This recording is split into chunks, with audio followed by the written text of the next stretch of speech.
importante, gran aporte esto de la consulta hecha por la Corporación Ciudades, pero inquietantes los resultados, ¿o no? Martín Andrade, director ejecutivo de la Corporación Ciudades, que como siempre está los martes con nosotros. Buen día. Buen día, Ramón. Sí, inquietante sería poco, claro. Lo que uno se pregunta frente, sobre todo a lo que vivimos, sobre todo en el Gran Valparaíso, en algunas comunas específicamente, como en Viña, en Quilpué, es primero si el Estado, las autoridades, en general los tomadores de decisión, están mejor preparados este año o no. Segundo, también los organismos de prevención y control frente a tipo de desastres. Vimos lo cuestionado que estuvieron, digamos, cómo estuvieron involucrados también algunas personas que trabajaban al interior de la institución, y por lo tanto lo que uno se pregunta es decir, bueno, ¿qué ha cambiado? ¿Qué vamos a hacer distinto para que eso mejore? Lo mismo el tema de las comunicaciones, donde se produjeron ahí vacíos muy importantes de comunicación. Y por otro lado también la ciudadanía. ¿Está la ciudadanía más preparada luego de lo ocurrido? Y sobre ese tercer punto, donde nosotros como Corporación Ciudades quisimos aportar, y recibimos esta invitación de la Cámara Chilena de Construcción ahí en Valparaíso, en esta instancia que llevan Construyendo Región, que tiene una serie de ciclos anuales donde aborda esta problemática que, tal como se decía en la introducción, Chile es un país tremendamente vulnerable frente a esto. Y además, como sabemos, gran parte de nuestra población vive en las ciudades. Entonces, lo que uno se imaginaba que era un problema para solo Viña, Valparaíso, hoy día Punta Arenas, hoy día también varias ciudades en el Biobío, en fin, es un tema que hay generando cada vez más preocupación, y por tanto estos resultados de la encuesta al menos a nosotros nos dejan tremendamente preocupados. Nunca hemos hecho la misma encuesta en otras ciudades, en otras regiones, por lo tanto no sabemos comparativamente si el Gran Valparaíso está mejor o peor, pero claro, que un tercio de la población, digamos, solo un tercio se sienta preparado, que en el fondo casi un 90% diga que no recibió ninguna información de ninguna autoridad sobre cómo estar mejor preparado, ciertamente que son cifras que son muy preocupantes. Lo otro también que es interesante, Ramón, que hicimos en esta encuesta, es que tratamos de entender si las personas piensan o van a tomar acciones para estar mejor preparados. Porque una cosa es la sensación y la otra cosa es preguntar, bueno, ¿qué vas a hacer? Y muchas de las personas, cerca de un 24%, por ejemplo, decía que había hecho podas o pensaba hacer podas. El otro también, un 23%, indicaba que iba a informarse mejor, o se había informado un poco mejor sobre cómo estar mejor preparado, y ya después con bastante menos porcentaje, por ejemplo, no sé, por gente que había ubicado detectores de humo, en fin, había, no sé, pues, limpiado chimeneas o había dispuesto la leña. Muchas veces la gente dispone la leña pegada a la casa, lo cual eso también es tremendamente peligroso. Así que ciertamente que esto nos lleva a reflexionar, y sobre todo me gustaría hacer hincapié, Ramón, en un tema que es fundamental y que es que nos preocupa, que tiene que ver con el tema del liderazgo vecinal. Eso ha demostrado, tanto en casos nacionales como internacionales, que es clave. Lo vimos en el caso del incendio este año del Botania, ¿no es cierto?, que fue este conjunto de 70 viviendas que estaban ubicados en un lugar tremendamente vulnerable, rodeado de vegetación, de quebrada, y que finalmente, gracias a un trabajo entre Cáritas, entre CONAF y la agrupación Canal del Chacao, finalmente fue lo que ayudó a que ese conjunto fuera tremendamente resiliente. Fue como un oasis, ¿no? Exactamente, un oasis. Dentro del Y incendio. en Chile hace poco, y incluso esta conversación, Ramón, hace poco el Centro de Políticas Públicas de la Universidad Católica generó en el fondo este mapa de organizaciones de la sociedad civil, y estableció que por lejos, o sea, si frente a los temas de ciudad, de barrio, hay un 20% de todas las agrupaciones de la sociedad civil que trabajan en eso, en el caso de respuesta frente a desastres, solamente lo hace un 0,3%. Un 0,3% de las instituciones, digamos, de la sociedad civil se dedican a esto, o sea, prácticamente nada. Por otro lado, por si fuera poco, hace poco sacaron otros estudios que habla de que en la relación entre el Estado con las organizaciones del mundo civil, donde el 60% de las consultados declara que se vieron afectados en sus ingresos luego del caso convenio, y un 40% de esos afectados las transferencias y las vinculaciones con el mundo público. Entonces, eso es tremendamente preocupante, porque en el fondo, si tú no tienes comunidades capacitadas, digamos, ¿de qué forma vas a poder, digamos, reaccionar de buena forma? Entonces, el trabajar con la sociedad civil, como en este caso, por ejemplo, la agrupación Canal del Chacao, es algo que es fundamental. De hecho, uno ve todos los años, Ramón, y lo vemos, los anuncios desde las autoridades de nuevos carros bomba o de nuevos cortafuegos, en fin, cosas que son muy importantes, ¿no es cierto? pero nosotros debiésemos meter los indicadores de cuántas comunidades estamos capacitando anualmente de manera tal de poder no solamente pensar en tener ciudades que sean más resilientes frente al tema de los incendios, sino que también tener comunidades que sean más resilientes frente al tema de los incendios. Mira, qué interesante es la mirada que hacen desde la Corporación Ciudades, porque desde hace mucho tiempo que hemos visto en distintas dimensiones, ¿eh? No solamente en el ámbito que es tremendamente preocupante, la prevención prácticamente no existe, ¿no?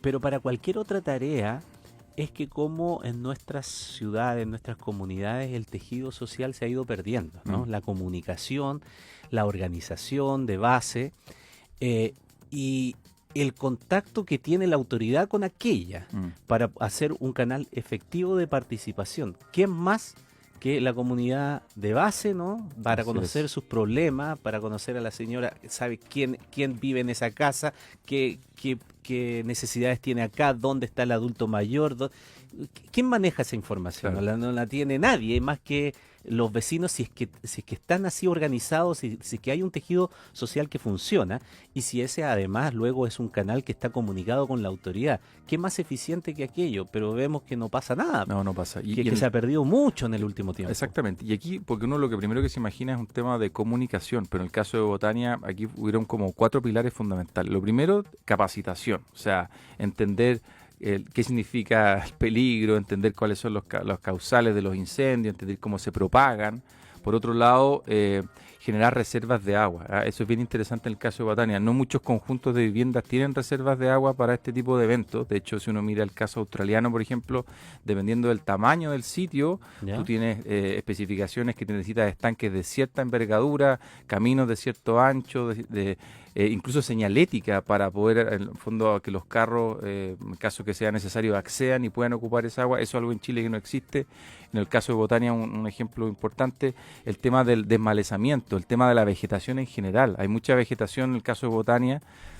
No habían pinos rodeando Botania, eran en el fondo suculentas, plantas que dentro de la misma planta, de las hojas, tienen agua y por lo tanto son, digamos, vegetación que más bien ralentiza el avance del fuego y no lo propaga. Lo mismo, por ejemplo, el mantener a través de mantención, de trabajo también con las comunidades, una distancia segura entre las viviendas y el material vegetal. Lo mismo de los cierres, evitar cierres que sean de madera o de palos que finalmente también pueden colaborar en la propagación del fuego. Entonces, el trabajar con las comunidades, no solamente desde lo teórico, sino que también de lo práctico, es yo creo que probablemente el desafío más importante que tenemos y como decía, debiese estar metido dentro de nuestras medidas de éxito, nuestros KPI, como le gusta decir también a la gente más ahí, los ingenieros, ¿no es cierto?, que estén involucrados en la gestión frente al tema de desastre. Es que la cifra que recogen ustedes en la consulta a mí me deja muy preocupado, que 9 de cada 10 participantes digan que no han recibido apoyo o información suficiente después del mega incendio que tuvimos, después de la tragedia, de la pérdida de víctimas humanas. O sea, de toda la conmoción. Es inexplicable. De hecho, bueno, las comunas que salen un poco mejores, justamente, por ejemplo, Villa Alemana o Quilpué, la más afectada en el caso de Quilpué, no es de extrañar. O sea, Quilpué es justamente donde fue el caso de Botania, donde estuvo trabajando con AF, Cáritas, en la agrupación Canal de Chacao. O sea, de nuevo, la sociedad civil en acción, organizada, ha sido capaz de motivar, ha sido capaz de entregar capacitación y por eso mismo también distinguir ciertos liderazgos locales que permiten hoy día estar mejor preparados. Y muchas veces, Ramón, hablamos de que esto es un problema de recursos. Esto no es un problema de recursos, es un problema de buena preparación. Muchas veces hablamos de la urgencia, los proyectos de ley que se discutieron al principio del año y que salieron todos los políticos hablando que había que meterles una urgencia, ahí están. Los ajustes, por ejemplo, en los planes regionales de ordenamiento territorial, de manera tal que puedan definir restricciones, no solamente usos preferentes. Ahí está, no ha pasado nada. Lo mismo, por ejemplo, la necesidad de avanzar en el tema de las parcelaciones. Una de las zonas más vulnerables, digamos, frente a estos fenómenos, justamente son las parcelaciones. Muchas de ellas no tienen buenos accesos o un solo acceso, no tienen distanciamiento muchas veces entre ellos, la cantidad de cobertura vegetal, etcétera, etcétera. Entonces, mira, no sé, yo tengo una gran decepción en general sobre el tema de los incendios, así como hoy día tenemos muy internalizado el tema de los terremotos, el caso de los tsunamis en Chile, el tema de los incendios. claramente deja mucho de desear. No está hoy día, siento yo, internalizado, que es parte de nuestras amenazas en un país como Chile, con una superficie forestal como la que tenemos. Debiese ser justamente mucho más una línea de trabajo permanente que debiese cruzar, digamos, todos los órganos del Estado, digamos, para poder funcionar. Y lo mismo también la legislación. Piensa tú en el caso, por ejemplo, de Victoria, en Australia, donde se produjo el incendio que segundo está el que vivimos este año, que causó más muerte. Ahí se definió una comisión real donde desarrollaron muchísimas propuestas que después terminaron en la legislación. Muchas de esas propuestas definió, y la más importante es que todo lo que cruza la legislación allá pone en primer nivel la vida de las personas, y por tanto todo el resto, digamos, confluye hacia eso. Decisiones que sean difíciles, lo que prima es la vida de las personas, y por tanto yo creo que yo habría esperado de todos una mayor respuesta, no solamente desde el punto de vista de ir a los afectados, sino que mayor respuesta de abordar esto de una forma integral. Efectivamente, estos datos que quizás con muchas aeronaves, muchos nuevos cortafuegos, en fin, pueden ser cosas muy buenas, pero si las comunidades no están bien preparadas y no hacemos un trabajo preventivo con ellos, finalmente no sacamos nada. Bueno, encima cuando ya hemos tenido al menos 2 emergencias más o menos grandes que nos avisan de cómo viene la temporada de los incendios forestales, que afectan además y que se despliegan y que amenazan también sectores habitacionales, poblacionales. Gracias, Martín, un abrazo.